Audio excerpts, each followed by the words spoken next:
So there I was, giving an estate planning workshop, which I love to talk about estate planning. And I was telling people how as we age, decisions can get made and they can be yours or somebody else's. And I was talking about powers of attorney and healthcare directives and the wills versus trusts and all those things. And it was a great day until I had somebody in the crowd raise their hand and say, Jim, let me ask you a question. I understand what you're talking about with the power of attorney here, and this is great. I've got somebody in my family that I need to help them manage some things, and I need to know how to get a power of attorney for them, how they can get a power of attorney if they've already lost their capacity. They're already in memory care, and they're not doing very well. Well, I had to tell this gentleman that had come that you can't do it. There's no way to do it.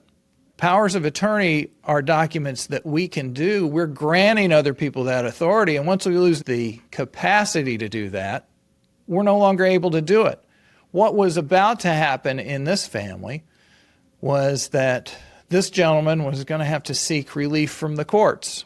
He was going to have to go in front of a probate court judge, and that's how we do it in Georgia. You go in front of a probate court judge and say, this relative of mine can no longer manage finances and they need somebody to do it, and it should be me. And maybe he's the person the family member would have chosen. Maybe not. It's hard to know at this point. But when I have clients in my office who are worried about losing independence, the last thing they want is the wrong family member trying to get authority from the court. The last thing they want is the wrong family member or friend trying to make decisions about their health care. The last thing they want is to have lost capacity without being able to guide what happens from there. So in this episode today, we're going to talk about how estate planning can help you preserve your independence. Even if you lose your legal capacity, even if you lose your ability to make decisions or communicate effectively, if you plan in advance, the decisions that get made as you age can be yours rather than somebody else's. That's what estate planning is all about. We can get hung up on what happens to your stuff when you die.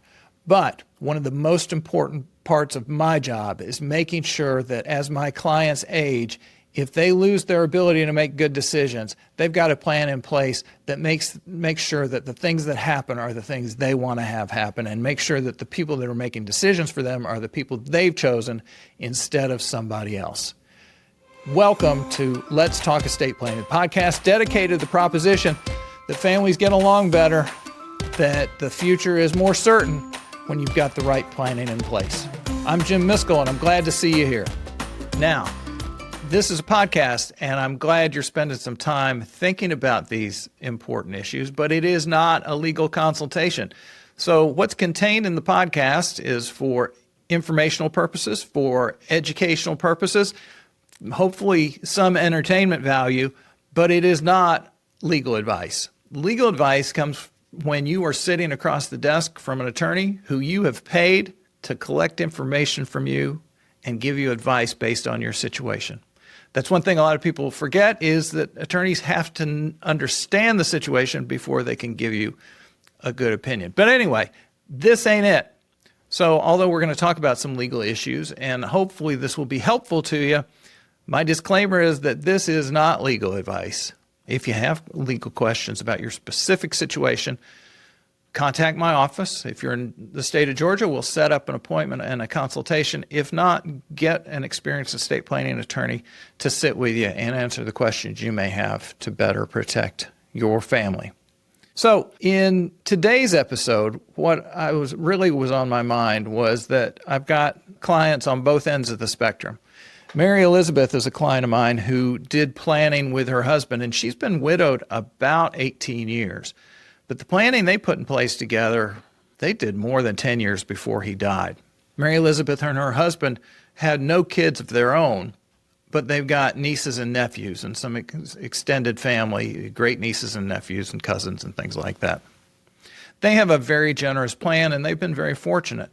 They had some inheritance from both sides, both families, both Mary Elizabeth's family and her husband's family.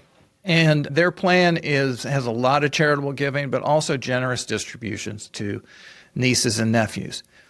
when they sat down to make their plan, they did it with a knowledge of their family. And what was key here was that they understood their family, and they understood maybe their family were not the best choices to administer the plan that they had set up. So they employed professional fiduciaries, individuals and corporate, to make sure that the plans that they put in place were carried out.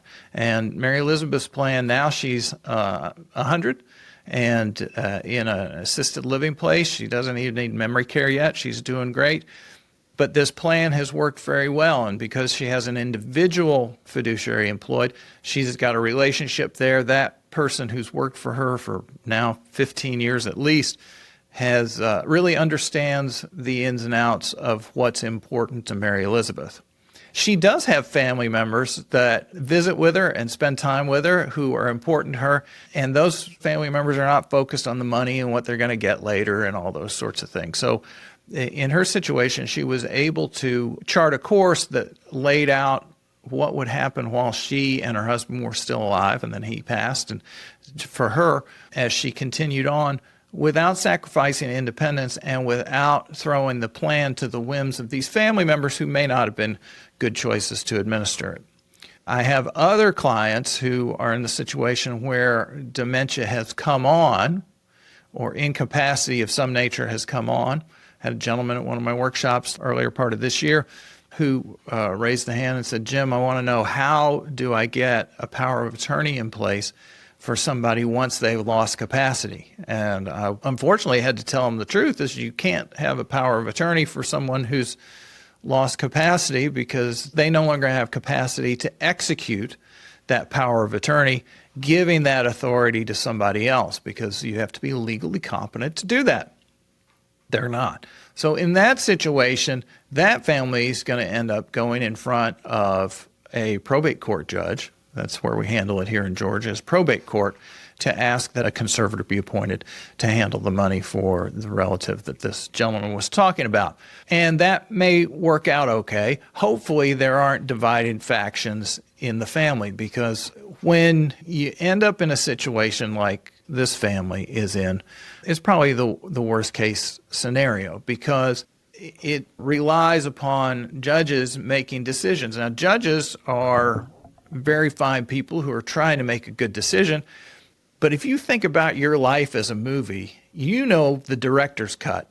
You understand the nuance of every character. You understand what they're good at, what they're not, who you want running things, those sorts of things. The judge is bound to make decisions not on all that information that's in this director's cut that you understand, but they can only make information on the evidence that's presented in front of them. So think of that as just seeing the trailer of the movie, and they've got to make some decisions, and they've got to make some decisions fast and appoint who should be running your money, who should be making decisions for you.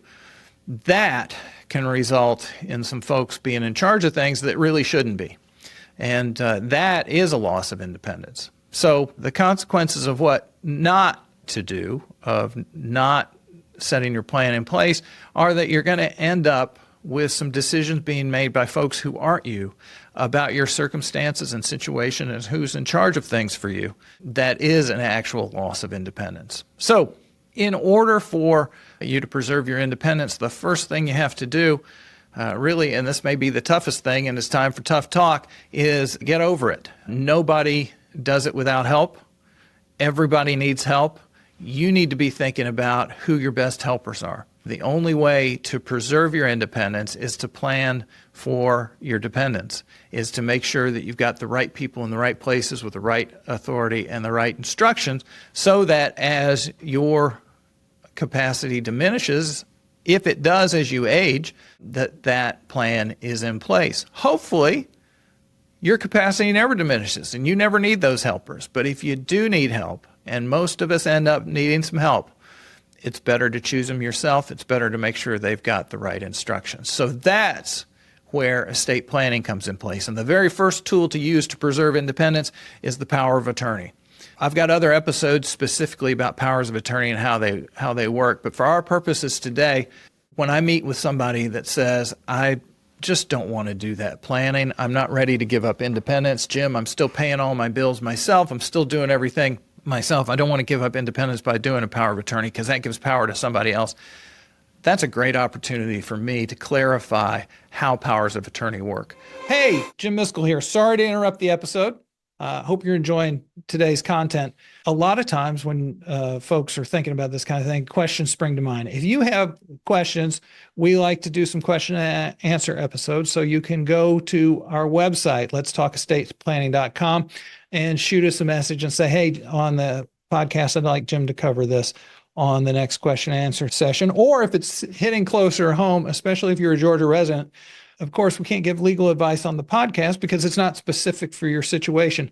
But if you got a situation that you need to handle, it's important to get that done. So let's talk estateplanning.com is how to contact the office. I'd love to talk with you about the specifics of your situation and make sure your estate plan is everything that your family should have it be. In the meantime, we're going to go back to the episode. Thanks for tuning in, and I hope to talk to you soon. Powers of attorney work more like an extension cord that plugs into you and takes your power to somebody else. But when you plug in an extension, think about it. When you plug in an extension cord at your house, the lights don't go dim.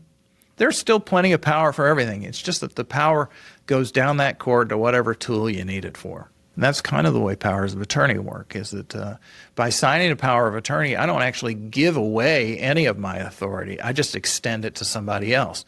I make another set of hands, ears, and eyes, another helper that has the power that I grant them in the power of attorney. So it's very important, first of all, to have a good power of attorney in place. Second, to make sure you pick folks that are trustworthy. You know who it should be in your family. You know who it should not be in your family, because the power in a power of attorney is powerful. It doesn't take any power away from you, but it does give powerful authority to other folks to make some decisions on your behalf as you may need them. So it can be legal and financial authority. And the story and analogy I use a lot is if I get run over crossing the street to get a sandwich, who's going to sue the person that hit me? Well, that's going to fall on my power of attorney person. Who's going to be able to get money out of my 401k to help pay for my care if I'm airlifted over to intensive care? Again, my power of attorney person. So the power of attorney is legal and financial authority. So that's the first thing to bring home to folks that are worried about losing their independence, is that they don't actually lose any of their authority by appointing somebody under a power of attorney. It creates a helper, but it doesn't diminish their own power. The second place where it's really important is a healthcare directive. Some states, they call it a healthcare proxy. In Georgia, we used to refer to it as a durable healthcare power of attorney. Now in Georgia and many other states, we've united the power of attorney, or the healthcare power of attorney, and the living will into one document. We call it the advanced directive for healthcare. So that's the next important piece to put in place. With the healthcare directive, just like with the power of attorney, you appoint somebody to speak for you to the doctors and make even just those run-of-the-mill decisions if you're not able to communicate effectively. It's really important to appoint somebody that understands your values and understands what's important to you in life. You know who shouldn't do it, and you know who's better at it, and those are the people you should pick. So first, power of attorney, legal and financial authority. Second, a healthcare agent that understands your priorities. So that when it comes to talking to physicians about what should happen, doctors and nurses about what the course of care should be, you've got somebody who's really in your corner and understands your priorities and what's important to you. All of this is dependent upon you communicating with your agents about what's important to you and what you expect and what you would do in various situations, so that they can do what's important to you, not what's important to them. Whoever you pick as a healthcare agent, as a power of attorney agent, they act in a fiduciary capacity, which means that they've got to put your priorities above their own. They're acting in your best interest, not their own. So they don't get to call the shots the way they would like it done for themselves. They are bound to do what's in your best interest. This is why it's really important to speak to your agents. We've talked a little bit about cast of characters and who the agent should be, and I told you about Mary Elizabeth, who went with professional fiduciaries. Most of my clients end up going with family members as these agents, which can be a great way to go. It's usually less expensive than using professional fiduciaries, but it is important to pick people that are qualified. When I think about qualified agents, I sort of think about three things. One, a qualified agent is trustworthy. If they're not trustworthy, they're not a good choice. Second, they've got some ability to do the job that you're appointing them to. So a good agent also has the ability, some capacity to do the job you're appointing them to.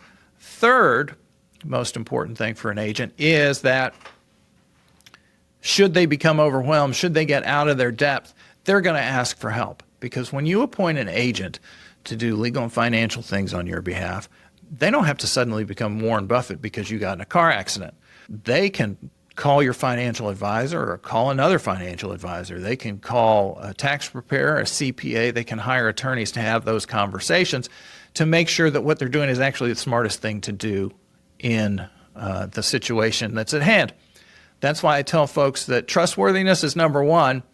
They've got to have some ability to do what you're asking them to do. But third, almost as important, I think, is that willingness to raise their hand and ask for help when they need it, and not just pretend that they've got it underhand when really they should get some advice. So those things are important to think about as you're appointing your agents.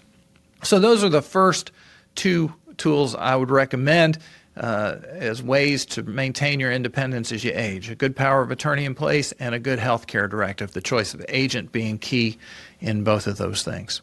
Let's talk for a minute about how those powers work in the power of attorney. Powers of attorney, you're giving your agent the authority that you've listed. It has to be explicit. The powers you want them to have, you need to list. And I read a lot, you need to list. I've read a lot of powers of attorney that have this sort of kitchen sink clause at the end that say all other powers. And they make people feel good because they say, hey, I want my power of attorney to be able to do anything for me. And if I haven't listed it, I mean that other thing too. And that's a warm and fuzzy. That makes people feel good and feel like they're complete when they're signed off on. But the law generally favors specificity, that if a power is missing, judges have traditionally been unwilling to just sort of create a whole cloth out of one of these catch-all provisions at the end of the document that say everything else too. So I always counsel with my clients to make sure that we've got a power of attorney that is thorough and complete. Well-drafted powers of attorney will also make a provision that says, hey, if I need some powers that aren't in here, that may require a conservator to be appointed on my behalf. Judge, if you're ever getting ready to appoint a conservator for me, I want my power of attorney agent to be the one to do that. So even though you haven't, if there's a power missing in your power of attorney and somebody needs to go to court to get it, you haven't kept your family out of court for that thing. And it could be something that, some new statutory requirement, something, you never know what it may be. But if you get in a situation where additional powers are needed, at least you've nominated. And judges, in my experience, favor those nominations a great deal. They want to appoint conservators, the ward, that's the name of the person who has a conservator, that the ward would want. So these appointments in the power of attorney get a lot of deference from the court, and generally that's who's going to get appointed. So that's really important. Again, along the lines of maintaining independence, making sure that the people who are appointed to do things for you, if you can't do them for them yourself, are people you have chosen and not somebody else. So if you really want to talk about making sure that you've got the right people in place with the right authority, you've got that covered with the power of attorney. Next level planning is really trust planning, living trust planning. And here, let me explain to you why. Powers of attorney grant powers. There's a list of powers. I say, this person is my agent, my attorney in fact, my power of attorney agent, my personal representative. You can refer to them a lot of different ways, but this is the person who I'm appointed to have that authority under the power of attorney. And then the power of attorney is a list of the authority they have. But it's a list of authorities. It's not a list of instructions. If there are instructions that are important to you about how your care is managed, about how your finances are managed, about how your family is treated while you're still alive, a living trust is the way to go, because in the living trust, you can appoint a successor trustee that takes over when you're not able to do it, and you can give them very specific or very general instructions depending on what's important to you. So your power of attorney gives authority to an agent. Your living trust gives both authority and instructions. So if you're concerned about losing your independence, if you're concerned about things going the way you want them to, that's where the living trust has an edge. So when we're talking about planning, using estate planning to prolong independence, to make sure you don't lose your independence along the way, to make sure that the decisions that get made as you age are yours and not somebody else's, we're talking powers of attorney, healthcare directives, and really the Cadillac is that living trust plan where you can have both the authority that you grant and the power of attorney along with instructions. And usually we think of instructions being in play in the who gets your stuff when you die part of estate planning, and that's important. You can also bring that sort of specificity to care for yourself while you're still living. And Mary Elizabeth that I talked about earlier, who's got this great plan in place, she and her husband put this in place about 30 years ago, maybe a little bit longer. She's 100 this year. She's got a plan. Luckily, she hasn't needed anybody to step in for her. She stayed cognitively really sharp. But part of her plan involves making sure that the care that she gets while she's living is consistent with those decisions she would make if she was still able to. And she's working with fiduciaries that understand what's important to her. So that's really the key to extending your independence as you age, making sure you've got the right people chosen, that they've got the right authority and the right instructions, and that they know you. So it requires several things to get in place. So when it comes to making plans through estate planning that preserve your independence rather than giving power away, if you understand it well, you're not giving power away. You're extending your power to other people to act on your behalf in the way that you've asked them to. It requires admitting that you may need help, having good communication with the people you choose, and putting the right authorities and right instructions in your planning to make sure that things go the way you want them to. If this episode has raised some questions for you, you've got a specific situation you'd like to talk about, or you just want to learn more, you can check out our website. That's letstalkestateplanning.com. Same name as the podcast, letstalkestateplanning.com. You can submit questions there. You can also sign up for an estate planning workshop. We do both live workshops and we do virtual workshops as well, webinars. So I'd be pleased to have you attend either one of those. We can answer a lot of your questions there. Better yet, set up a consultation and we can spend some time digging right down into the situation that you've got at hand and give you some specific answers so that you can get plans in place that not only provide for your loved ones after you die, but make sure that things go the way you would like them to if you're not able to handle all those decisions yourself while you're still alive. So that's it. You can extend your independence so long as you'll admit that you might need some help, and then you get down to the business of planning how those helpers are going to do it for you.